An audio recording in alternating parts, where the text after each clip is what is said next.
हृदयप्रीत fully भाग 2. सकाळचे नेमके 10 वाजले.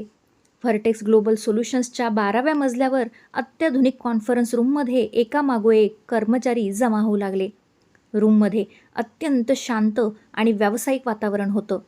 भिंतीवर लावलेली मोठी LED स्क्रीन, टेबलच्या मध्यभागी ठेवलेले स्पीकरफोन, प्रत्येकाच्या समोर लॅपटॉप, नोटपॅड आणि पाण्याच्या बाटल्या, सगळं काही व्यवस्थित मांडलेलं होतं. आजची मीटिंग साधी नव्हती. गेल्या 6 महिन्यांपासून कंपनी ज्या प्रोजेक्टवर मेहनत घेत होती त्याचं भविष्य आज ठरणार होतं. जर ही डील मिळाली तर कंपनीला कोट्यवधी रुपयांचा फायदा होणार होता. त्याहून महत्त्वाचं म्हणजे आंतरराष्ट्रीय स्तरावर कंपनीची प्रतिष्ठा आणखी उंचावणार होती. टीममधील प्रत्येकाच्या चेहऱ्यावर उत्सुकता आणि थोडासा ताण स्पष्ट दिसत होता. काही जण शेवटच्या क्षणी आपल्या नोट्स तपासत होते, काही जण प्रेझेंटेशन पुन्हा एकदा पाहत होते, तर काही जण शांतपणे खुर्चीत बसून खोल श्वास घेत स्वतःला सावरत होते. पण या सगळ्या वातावरणात एकच व्यक्ती पूर्णपणे शांत होती, स्वरित. त्याने आपल्या समोरचा लॅपटॉप उघडला, एकदा संपूर्ण प्रेझेंटेशनवर नजर फिरवली, नंतर शांतपणे पाण्याचा एक घोट घेतला. त्याच्या चेहऱ्यावर ना तणाव होता ना घाई होता, तो फक्त आत्मविश्वास. त्याचा तो शांत स्वभाव पाहून टीममधील अनेकांचं धैर्य वाढत होतं. अनन्या समोरच्या खुर्चीत बसली होती. तिने क्षणभर स्वरितकडे पाहिलं. हा माणूस इतका शांत कसा राहू शकतो? तिच्या मनात विचार आला. कारण जिथे बाकी सगळ्यांच्या हृदयाचे ठोके वाढले होते तिथे स्वरित अगदी नेहमीसारखाच दिसत होता. त्याने हलकंसं हसून तिच्याकडे पाहिलं. त्या एका स्मितने अनन्याच्या मनातील अर्धा ताण क्षणात नाहीसा झाला. तेवढ्यात स्क्रीनवर व्हिडिओ कॉल सुरू झाला. एकामागोमाग एक परदेशी अधिकारी स्क्रीनवर दिसू लागले. Good morning everyone. Greetings from Singapore. औपचारिक अभिवादनांची देवाणघेवाण झाली. काही क्षणानंतर मीटिंग अधिकृतपणे सुरू झाली. स्वरित आपल्या जागेवरून उभा राहिला. त्याने सर्वांकडे एकदा नजर फिरवली आणि मग अत्यंत आत्मविश्वासाने बोलायला सुरुवात केली. Good morning everyone. First of all, thank you for giving us this opportunity. Today, I will walk you through our complete solution and how it can help you organization achieve faster, safer and more efficient digital transformation. त्याचा आवाज शांत, स्पष्ट आणि अत्यंत प्रभावी होता. तो प्रत्येक मुद्दा इतक्या सोप्या भाषेत समजावत होता की समोर बसलेल्या प्रत्येकाचं पूर्ण लक्ष त्याच्यावरच केंद्रित झालं. तो फक्त स्लाइड्स वाचत नव्हता, तो प्रत्येक कल्पना जागवत होता. कधी स्क्रीनवरील आकडे दाखवत होता, तर कधी उदाहरण देत क्लायंटच्या शंका आधीच दूर करत होता. त्याच्या प्रत्येक शब्दातून त्याची तयारी स्पष्ट जाणवत होती.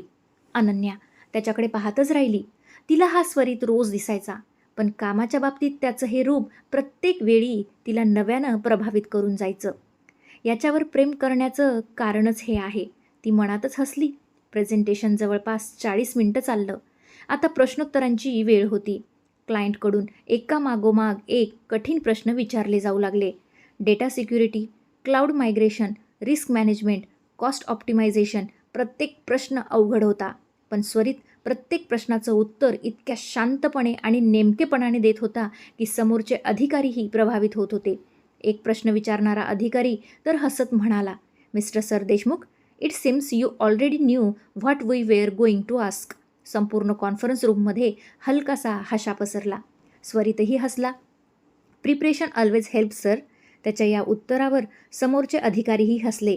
मीटिंग पुढे सुरू राहिली. 1.5 तास कसा गेला कुणालाच समजलं नाही. शेवटी स्क्रीनवर कंपनीचे वरिष्ठ अधिकारी दिसले. त्यांनी एकमेकांकडे पाहिलं आणि मग हसत म्हणाले, एक्सलंट वर्क मिस्टर सरदेशमुख. क्षणभर सगळे शांत झाले. त्यांच्या पुढच्या शब्दाची प्रत्येकजण आतुरतेने वाट पाहत होता. We are highly impressed with your presentation, your preparation and your team's efforts. Swarit शांतपणे सगळं ऐकत होता. We are happy to move forward with Vertex Global Solutions. हे शब्द कानावर पडताच कॉन्फरन्स रूममध्ये अक्षरशः आनंदाची लाट उसळली. टाळ्यांचा कडकडाट सुरू झाला. काही जणांनी आनंदाने एकमेकांशी हस्तांदोलन केलं. काहींच्या चेहऱ्यावर सुटकेचं हास्य उमटलं. महिने केलेल्या मेहनतीचं फळ अखेर त्यांना मिळालं होतं. स्वरितने मात्र नम्रपणे स्क्रीनकडे पाहून उत्तर दिलं, thank you so much sir. It was a pleasure working with your team. We assure you that we will believe our best. त्याच्या त्या नम्र उत्तराने समोरचे अधिकारीही अधिक प्रभावित झाले. व्हिडिओ कॉल संपला. स्क्रीन काळी झाली, पण कॉन्फरन्स रूममधील आनंद अजूनही तसाच होता. अनन्याने नकळत स्वरितकडे पाहिलं. त्याच्या चेहऱ्यावर समाधान होतं, यशाचा आनंद होता, पण गर्वाचा लवलेशही नव्हता. ती त्याच्याकडे पाहतच राहिली. तिच्या डोळ्यात अभिमान दाटून आला. हा माणूस फक्त यशस्वी नाही, तो सुंदर मनाचाही आहे. तिच्या मनात विचार चमकून गेला, पण त्या अभिनयाच्या मागे आणखी एक भावना दडली होती. एक अस्वस्थता, एक भीती, एक असं गुपित ती जी गेल्या काही दिवसांपासून स्वतःच्या मनात जपून बसली होती. आज त्याच्याकडे पाहताना तिच्या मनात एकच प्रश्न पुन्हा पुन्हा घुमत होता. मी खरंच याच्या आयुष्यात कायमचं राहू शकेन का? आणि या प्रश्नाचं उत्तर तिच्याकडेही नव्हतं. कॉन्फरन्स रूममधील टाळ्यांचा कडकडाट हळूहळू शांत होत गेला, मात्र प्रत्येकाच्या चेहऱ्यावरचा आनंद अजूनही तसाच झळकत होता. महिनोन्महिने सुरू असलेली मेहनत, रात्री जागून केलेलं काम, असंख्य मीटिंग्स, प्रेझेंटेशनमध्ये झालेले बदल, क्लायंटच्या अपेक्षा, या सगळ्यांचं चीज झालं होतं. एकामागोमाग एक कर्मचारी स्वरितजवळ येऊन लागले. Congratulations sir, excellent presentation. Sir, honestly आज तुम्ही कमाल केली.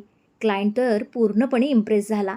कोणी हस्तांदोलन करत होतं, तर कोणी त्याच्या पाठीवर कौतुकाची थाप मारत होतं. पण या सगळ्या कौतुकातही स्वरितच्या चेहऱ्यावर नेहमीचाच साधेपणा होता. त्याने सगळ्यांकडे प्रेमाने पाहिलं आणि हलकंसं हसत म्हणाला, थँक्यू एव्हरीवन. पण हा प्रोजेक्ट फक्त माझा नाही. क्षणभर तो थांबला. त्याने संपूर्ण टीमकडे नजर फिरवली.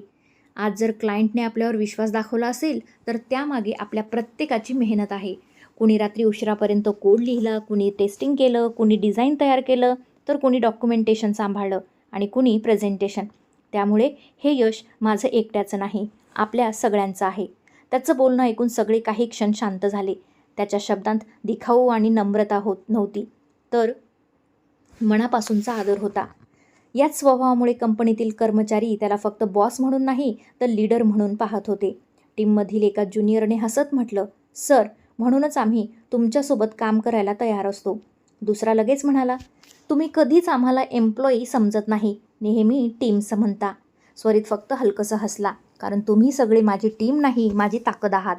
हे शब्द ऐकताच पुन्हा एकदा टाळ्यांचा आवाज घुमला. दूर उभी असलेली अनन्या हे सगळं पाहत होती. तिच्या चेहऱ्यावर एक सुंदर स्मित उमटलं. तिला स्वरितच्या बुद्धिमत्तेवर जितकं प्रेम होतं, त्याहून अधिक त्याच्या स्वभावावर होतं.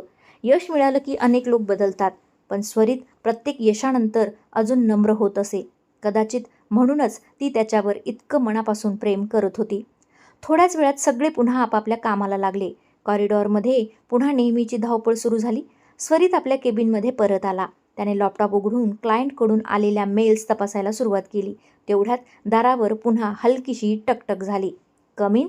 दरवाजा उघडला आणि अनन्या आत आली. यावेळी तिच्या चेहऱ्यावर ऑफिसमधील औपचारिक भाव नव्हते. ती दार बंद करून त्याच्यासमोर येऊन उभी राहिली. दोघे काही क्षण एकमेकांकडे पाहत राहिले. मग ती हलकंसं हसली. Mister perfectionist? स्वरितने लॅपटॉप बंद करत मिश्किलपणे विचारलं. येस मिस मेहता, आजची ट्रीट तर बनती है. त्याने नकळत हसत डोकं हलवलं. नक्की. अनन्याच्या चेहऱ्यावर आनंद खुलला. पण आज नाही. तिचं हसू क्षणात ओसरलं. का? आज संध्याकाळी आईबाबांसोबत डिनर आहे. ती ओठ वाकडं करत म्हणाली. ओह, तू ना फॅमिलीला खूप टाईम देतोस. स्वरित खुर्चीवर रेलला. त्याने तिच्याकडे शांतपणे पाहिलं. अनन्या, आपण आयुष्यभर कितीही पैसे कमावले, कितीही मोठे झालो, तरी दिवसाच्या शेवटी आपली माणसं आपली वाट पाहत असतात. ती शांतपणे ऐकत होती. तो पुढे म्हणाला, ऑफिसमध्ये माझी जागा दुसरा कोणी घेईल, पण एक मुलगा म्हणून माझ्या आईबाबांच्या आयुष्यात माझी जागा कोणीच घेऊ शकत नाही. अनन्याच्या डोळ्यात नकळत माया दाटून आली. ती मंद स्वरात म्हणाली, कधी कधी मला ना तुझा हेवा वाटतो. स्वरितने आश्चर्याने विचारलं, माझा? का? ती काही क्षण गप्प राहिली. मग हळूहळू बोलू लागली. तुझ्याकडे सगळं आहे. तुला जीवापाडपा प्रेम करणारे आईबाबा, तुझं सुंदर करिअर, सगळ्यांचा रिस्पेक्ट. ती थोडी थांबली. मग त्याच्या डोळ्यात पाहत हलकंसं हसली. आणि मी? स्वरीच्या चेहऱ्यावरही सुंदर हास्य उमटलं. तो तिच्याजवळ येत म्हणाला, हो, आणि माझ्याकडे सगळ्यात मौल्यवान गोष्टही आहे. कोणती? त्याने तिच्या डोळ्यात पाहत उत्तर दिलं, तू, फक्त तू. त्या 4 शब्दांनी अनन्याचं हृदय अक्षरशः भरून आलं. तिच्या गालांवर हलकीशी लाली पसरली. तिने नजर खाली झुकवली. स्वरीच्या ओठांवर समाधानाचं स्मित उमटलं.